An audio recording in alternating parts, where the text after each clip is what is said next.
पिछले पार्ट में आपने देखा कि मनीष और मयंक मनीष के पिताजी की अस्थियां विसर्जन करने के लिए हरिद्वार के लिए निकलते हैं और रास्ते में उनके साथ कुछ ऐसी घटनाएं होती है जिन पर ना चाहते हुए भी उनको यकीन करना पड़ रहा था, क्योंकि वो सब इतना रियल था कि वो अगर उस पर विश्वास ना करते तो वो बेवकूफ़ कहलाते।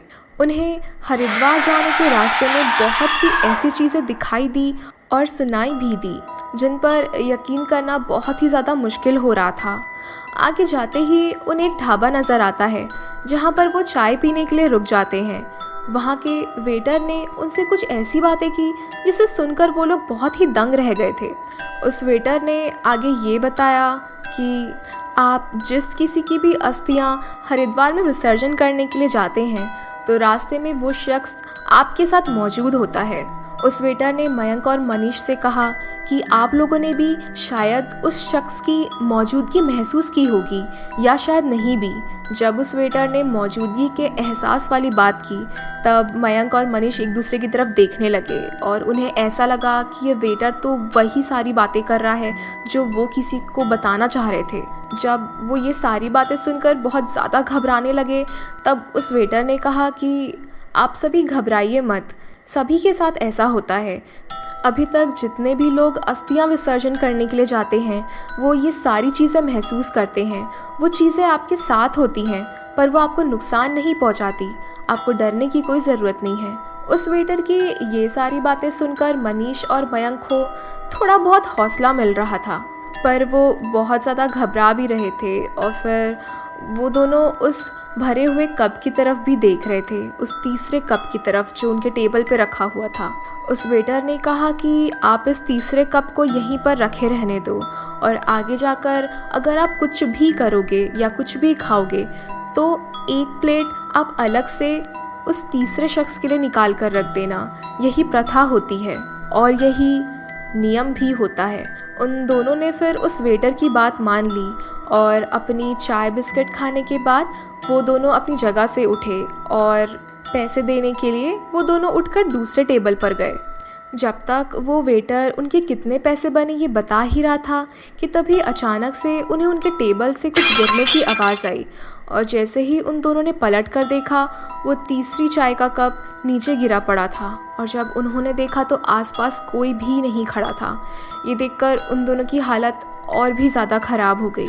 पर जैसे ही उन दोनों ने पलटकर उस वेटर की तरफ देखा तो वो मुस्कुरा रहा था, जैसे कि मानो उसे सब पता है कि यहाँ पर क्या हो रहा है और आगे क्या होने वाला होगा।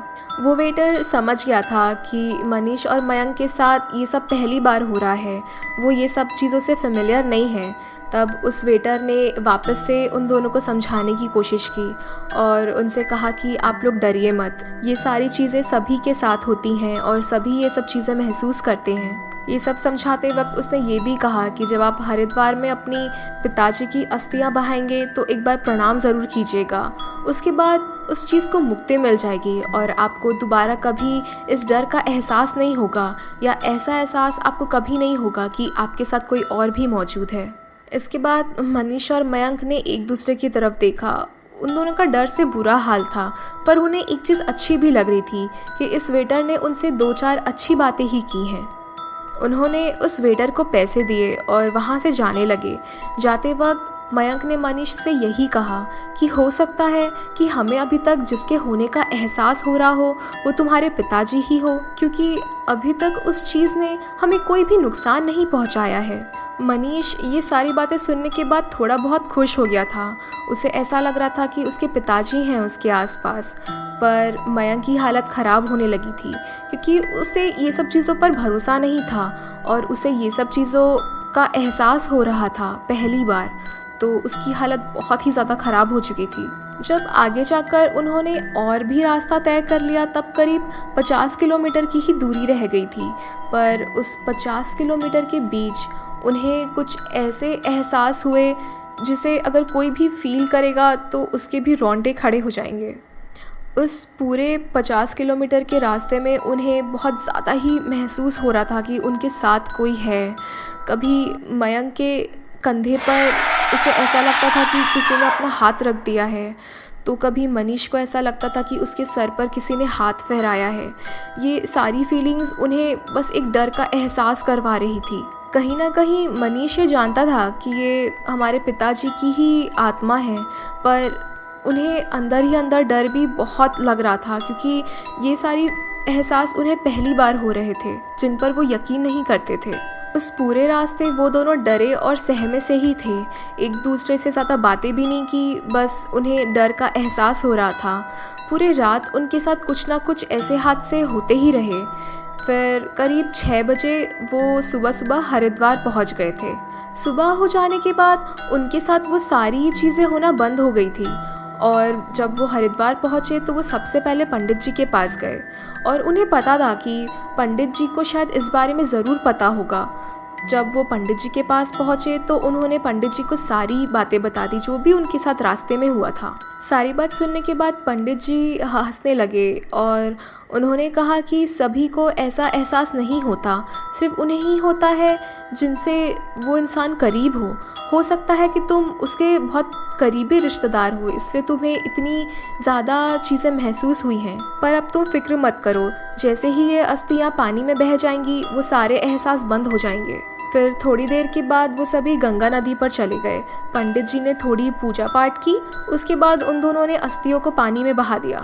जैसा कि उस वेटर ने उन दोनों से कहा था, दोनों ने उसी तरह प्रणाम किया और दोनों को ही ऐसा लगा जैसे कि उनके साथ कोई है। उन दोनों ने एक दूसरे की तरफ देखा और तभी पंडित जी ने कहा कि चलो अब यहाँ से, अब यहाँ सारा काम हो चुका है, वो आत्मा अब जा रही है यहाँ से।